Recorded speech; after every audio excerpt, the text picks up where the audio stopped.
Good morning, guys. We're here with Marian. It's the day of her surgery. How are you? I'm just fine, thank you. Yeah. So, Marian, you came in from, I think it was Ohio. Is that right? No, Northwest Indiana. Northwest Indiana. Yeah. Okay. And what are we doing for you? From the top? From the top. Take it from the top. Okay, from the top. Browlift. And then lower blepharoplasty with some fat transfer. Full face extended facelift. Deep neck lift. Lip lift. And CO2 laser resurfacing. She It's nailed full it. face. You nailed it. Full face. She nailed it. So, brow lift, lower blepharoplasty. She had a ptosis repair in the past. Ptosis is a little bit of a droop of the upper eyelids. That was repaired by an oculoplastic surgeon relatively recently. And she's going to get a little tweak on the right eye. That is really common with ptosis repair. It's one of the reasons I really don't do ptosis repair. It's so finicky. You want to have that done close to home, or little tweaks can happen. Can I tell you a story? Please. Just a brief one. I think you might have saved my life. I nearly was killed on the road, but I saw the guy with my peripheral vision, which I have not been able to do for about 2 years. Well, I'll take partial credit. Your eye doctor, your eye surgeon. Really. I know. I'm going to tell him he saved my life too. So it was startling. It happened so fast. Yeah. I thought, oh, thank you, Dr. Nyack, is my first thought. Well, so ptosis is a condition. It's not just the skin coming down. It's the actual lid doesn't open far enough, and it very commonly does interfere with vision. So I'm glad you got that fixed. That was a good thing. I'm so happy. Yeah. Yeah.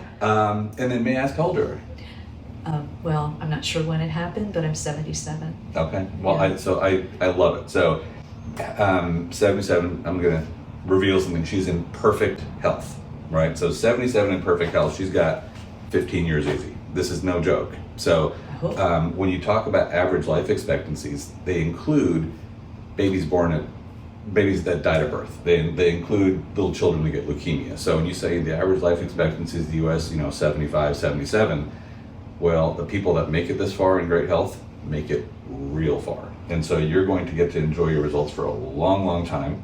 Yeah, the actuary says like 96.4. Yeah, so there you go. So this is a really important point because again, like that 77 is the average, let's call it life expectancy. Well, that takes into account the infant mortality, the 15-year-olds that get in car crashes, the 30-year-olds that have uncontrollable hypertension. So if you make it a 77 in excellent health, you got a long runway.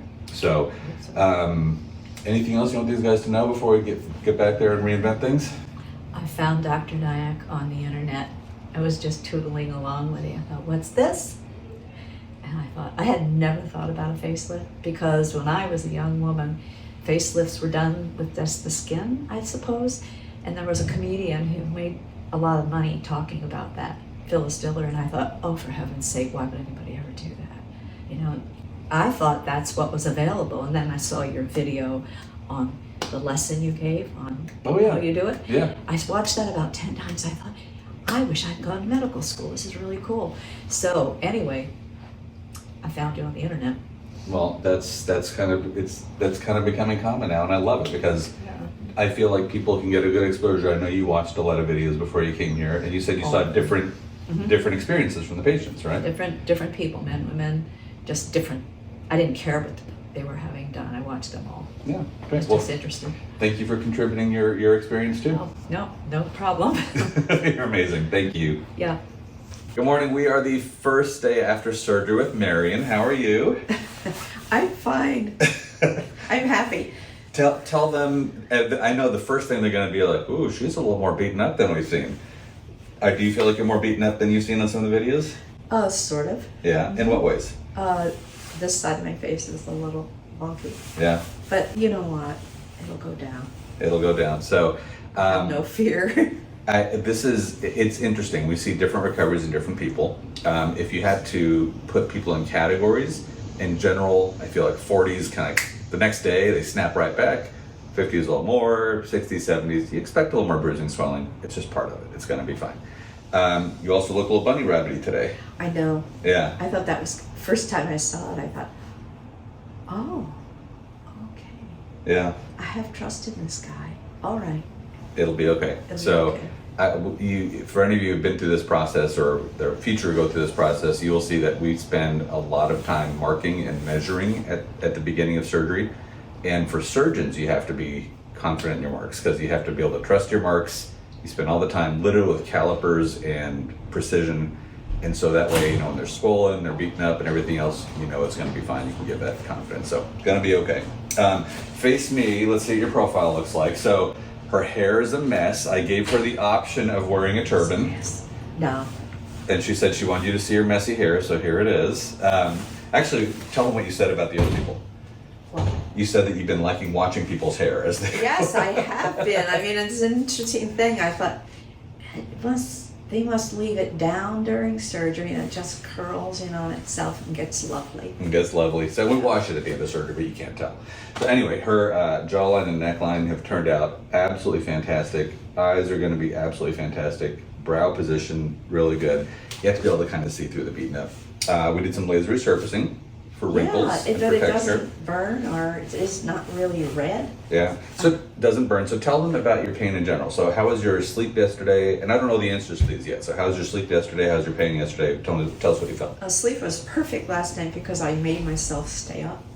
Okay. And I stayed up and ate because I remember the video about the woman who didn't eat and didn't drink.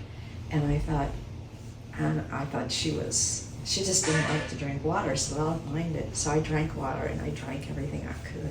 I had applesauce and I had some baby food, superfood carrots. Mm-hmm. Yeah, so I just kept eating. Like, I don't normally eat like that. I don't normally eat that much, but I wanted to eat. And then you kept hydrated as well. I did, and I had two of the, the drinks that you gave me. Oh, the protein shakes. Mm-hmm. Yeah. Yeah. I don't even drink those things. I might drink them now. Yeah. They weren't bad. So it's like milkshake. It was good. I wanted to get some calories in me. Yeah. Yeah, so I didn't feel so icky. I wanted some protein. Anyway. Yeah. Your energy looks better than a lot of my 50-year-olds, frankly. I mean, you're I have a lot of energy. bright. Yeah, I can tell. So you stayed up all day so you could sleep. Mm-hmm. You did take one of the sleeping pills. I think you Yes, told me I a little while did. ago. Yeah. Did you end up taking any of the heavy-duty pain pills? I took, just Tylenol. And I don't know if I took Celebrex. Okay, so Tylenol and Celebrex are our backbone. Tylenol, everybody knows. Celebrex is like Motrin, but it's safe. It doesn't make you bleed.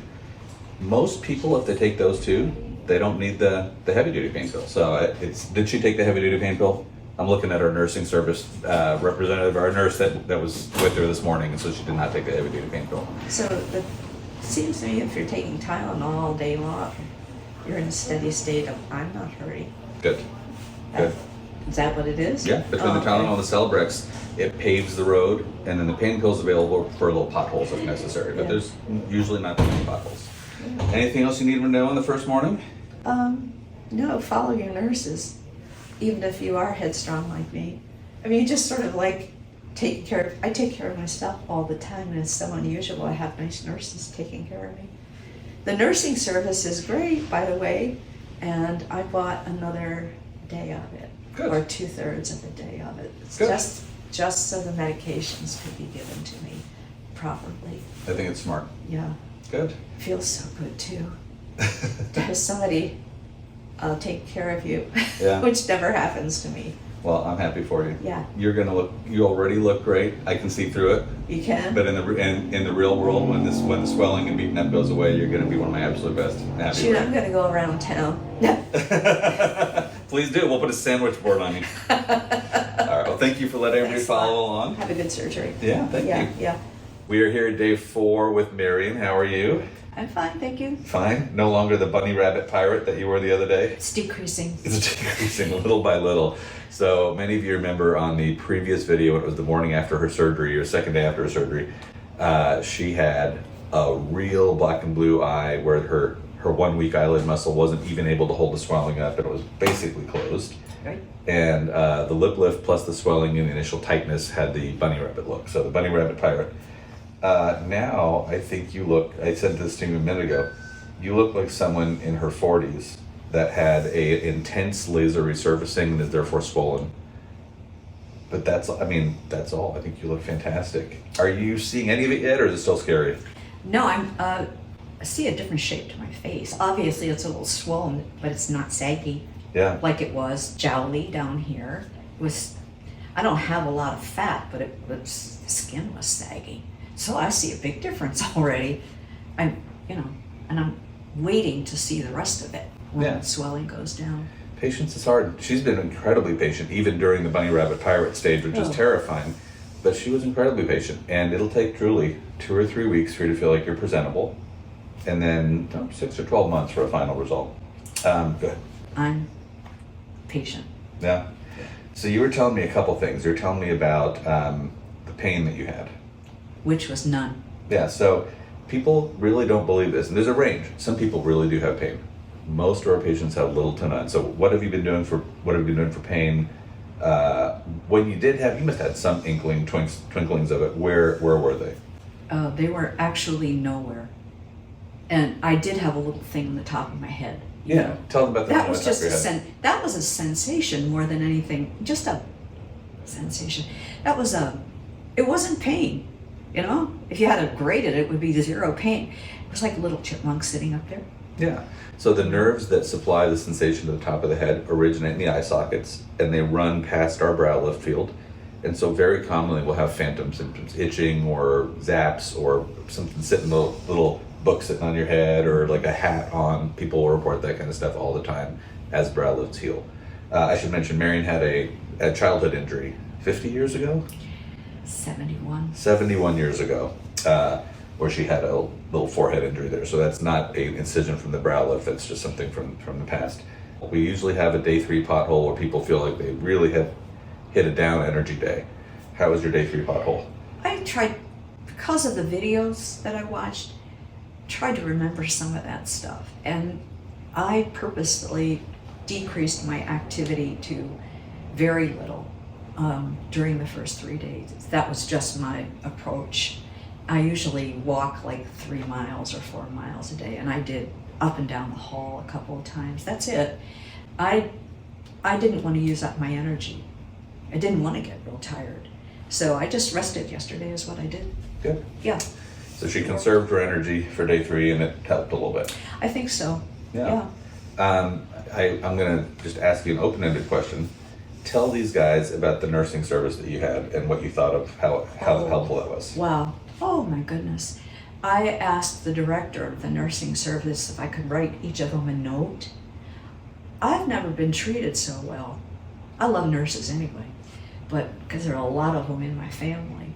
And I'm not sure, I really don't think I could have done this with the relative who was supposed to take care of me, because I'm here alone and somebody lives here. But she got sick and I thought, oh, I'm so glad about this service. I hired them for an extra day. Yeah. So for people that are having a face neck lift or greater, we just provide a 24-hour shift of private duty nursing to go home with you, whether or not you brought your spouse or your friend or your child to help you take care of yourself after that. And so that first 24 hours, you have one of the private duty nursing team that takes care of our patients all the time, and it makes it really smooth and comfortable. If after that 24-hour period you want to hire them for an additional day or 2 or 3, that's totally fine. A lot of our patients do, because they just love it. They feel so comfortable and so secure, or they don't have someone with them. So if you don't have someone coming with you, I'd recommend you do actually 3 days, maybe 4, depending on your constitution of nursing care. If you have someone with you, the day we provide, plus a good competent adult, you're great after that. I just want to remind everybody, how old are you? 77, I'm not sure when that happened. So I just want to talk about bravery for just a hot minute. There are many people in this world, like me, who are chicken. Like people say, well, I haven't had your nose done. Well, it doesn't bother me that much and I'm a chicken, right? Marian, at 77, is one of the bravest people I know. She's had all these things that kind of bothered her and said, I'm going to take the plunge. I'm going to go to a city I don't know, to a doctor I've only seen online, and have these things done to my face. And then let a whole bunch of strangers that are, keyboard warriors and say who knows what, watch me recover in real time. That is 2 flavors of bravery that I don't think there's anyone else standing here has that kind of constitution. So I applaud you. You're amazing. Thank you. Anything else you want to tell these guys? This is not without effort. I read all of the papers, all process is really good here. And I read all this stuff 100 times. And when it came to the aftercare, I couldn't remember much, and the nurses were really helpful in outlining stuff and making little charts for me and everything. I was surprised at how much I needed them. And so anyway. Yeah, so don't discount your helpers. The last thing I want to mention is something she told me a minute ago. There is swelling in her upper lip, and it's making her still a little bunny rabbity. That will settle over the next several weeks. 6 to 8 weeks, I expect it to be perfect. But that swelling also does this. It pushes the nose, the tip of the nose forward and up. And you actually mentioned that to me. You said that you felt the tip of your nose was different.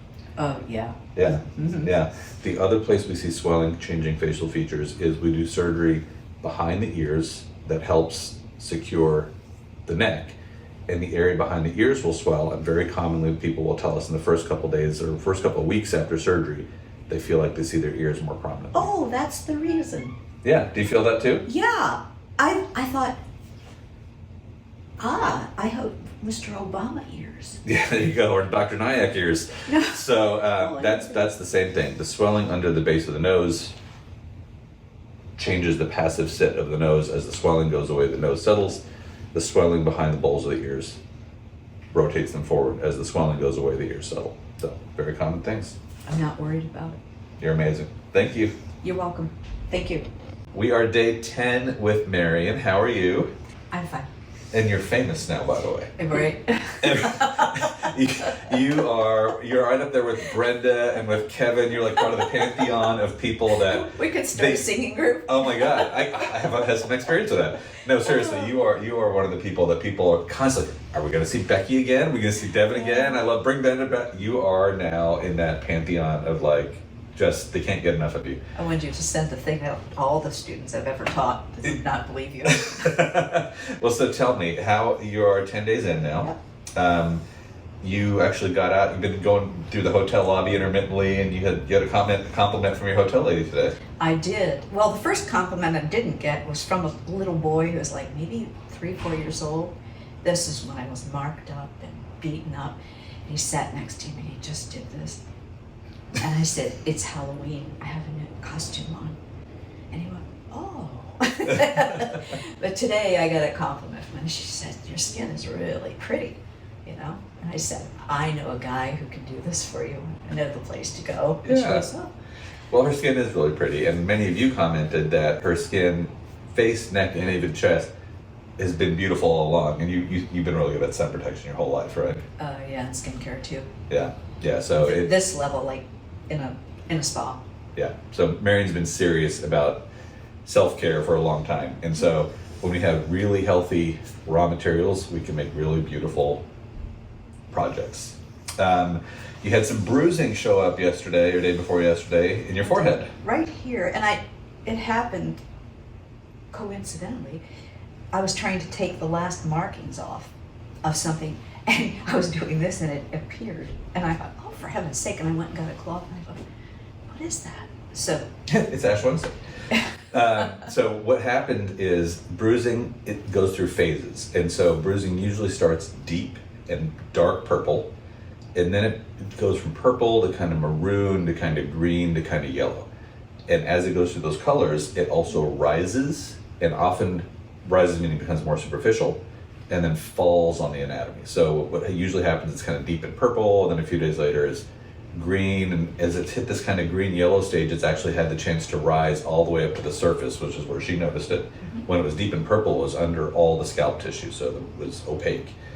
When people, we don't see much bruising in the lower face anymore. I've almost eliminated that in our practice, but when I used to bruise people in their lower face, we would see it be purple up here, and then kind of green, and then kind of yellow down on the front of their chest over time. And we still once in a while see some yellowness down low, but we almost never see the purple anymore. You were out walking yesterday. Well, yeah, every day. Every day, yeah. So tell me how your activity has been, maybe first 2 or 3 days, middle 2 or 3 days, and last 2 or 3 days. First 3 days, in another video, I said deliberately slowed myself down. And a lot of people chose to do it another way. I wanted to conserve energy because I know myself. And after that, I think on the end of the third day or whatever it was, I started walking again. And far. I mean, it seemed like far to me. And lots of steps, but it was done periodically throughout the day. at first, and then I worked myself up to my usual, well, almost usual. Yeah. And then look, yesterday, how many miles would you say you walked?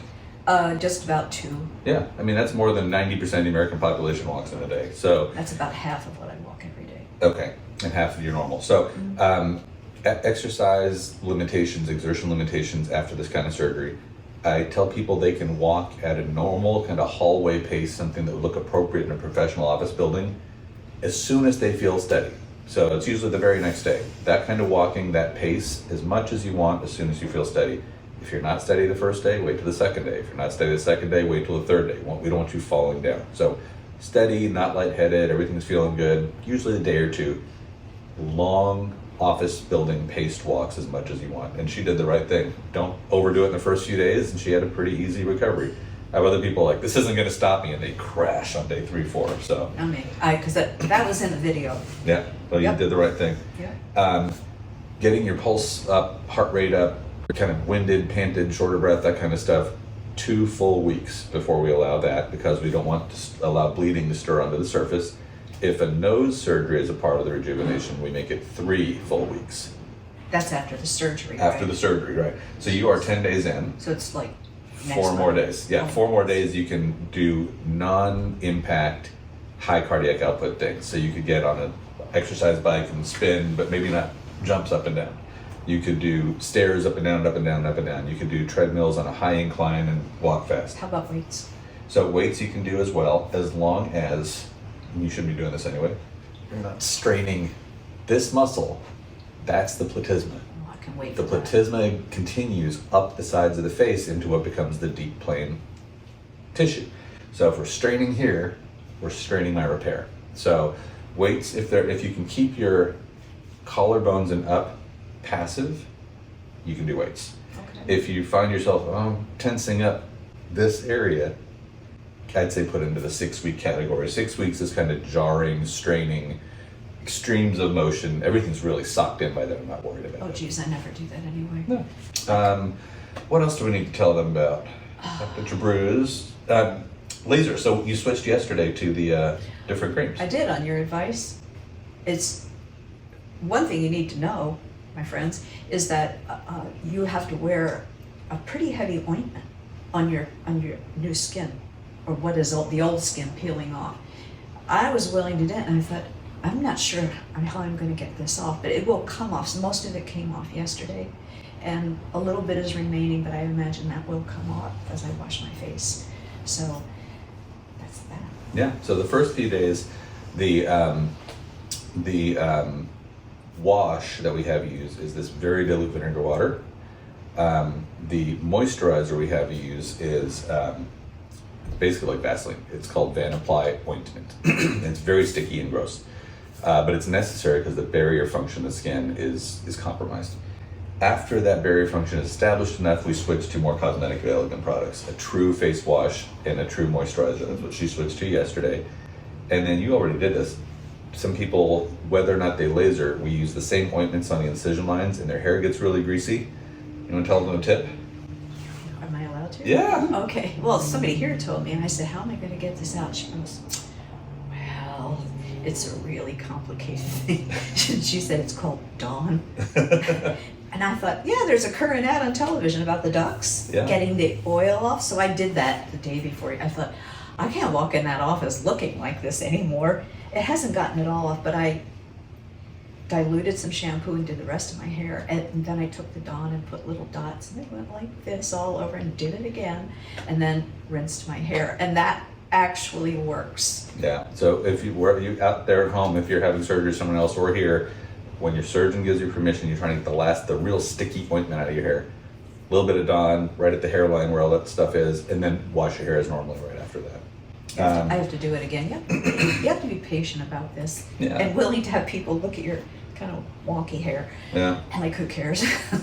So the last thing I talk about is I'm pretty sure I have Marian committed to coming back about 2 months from now. So we're talking about restrictions. We say you can walk at a slow pace whenever you feel up to it, usually the next day. You can walk at a hallway pace for long periods of time through that first 2 weeks. At 2 weeks, you can let your pulse and blood pressure really come up. So exertion, huffing and puffing, 6 weeks straining, all that kind of stuff. I ask my patients to pretty much avoid Botox and other kind of injectables unless I'm personally doing it, which is uncommon, for about 2 months after surgery. And so Marian, I actually did a little bit of filler in her cracks right here yesterday, but she wants some Botox in this area. Even I wouldn't do Botox in that area right now. Knowing what I did in the surgery, I know exactly my anatomy, everything else. It's just that the layers aren't fused really tightly now. So if I put Botox in this area, I can't be confident that it's not going to escape the confines of where it's meant to be. So when would I feel comfortable with my surgical patients when they're back at home, returning to their injections and Botox and that kind of stuff? 2 months, as long as you're not anxious about something. If you're still worried about your result, don't do anything. We don't want to stir things up. We don't want to confuse what did what and what's the problem. So if you're not confident, wait. But if everything's going great, you're feeling content and happy, 2 months after surgery is when I would say it's safe to return to getting your injectables and Botox and that kind of stuff. And I think I may have Marian convinced to come back and let me do that first round of Botox for her. I've never done Botox and I've never done fillers, and I've been going to the spa for a gazillion years, and before that for like 19 years somewhere else.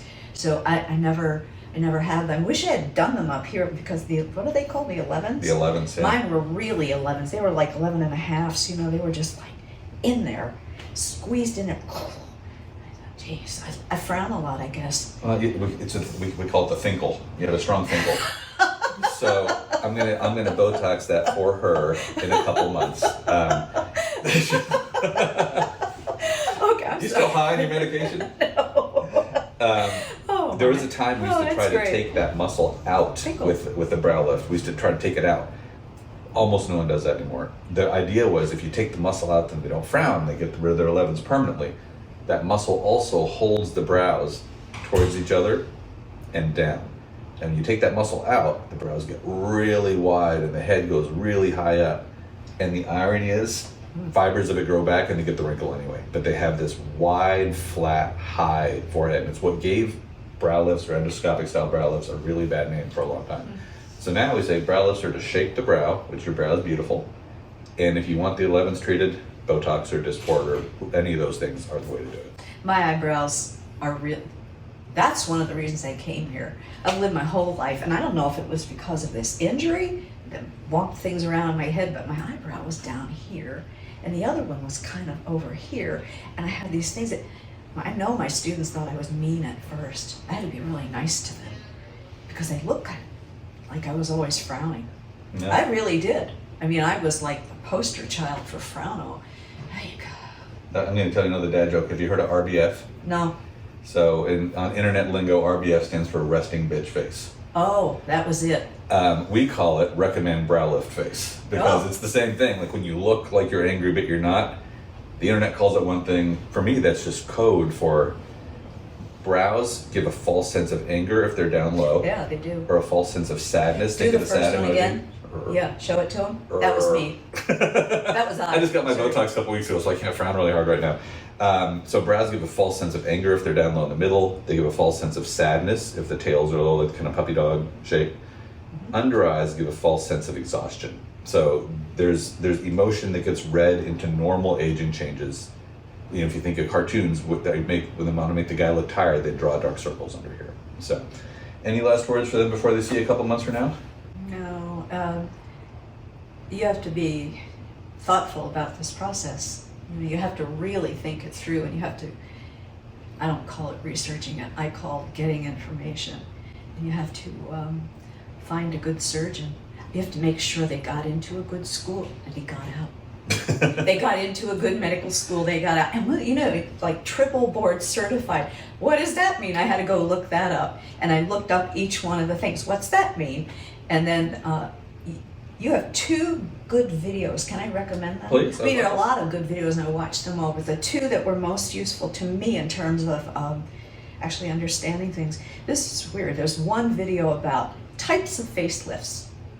And I watched that a lot. And so it's, you actually use a little book, stuff, and you describe each type of facelift, and that was helpful. And the other, I can't remember the exact video, but you talked about how to choose your surgeon.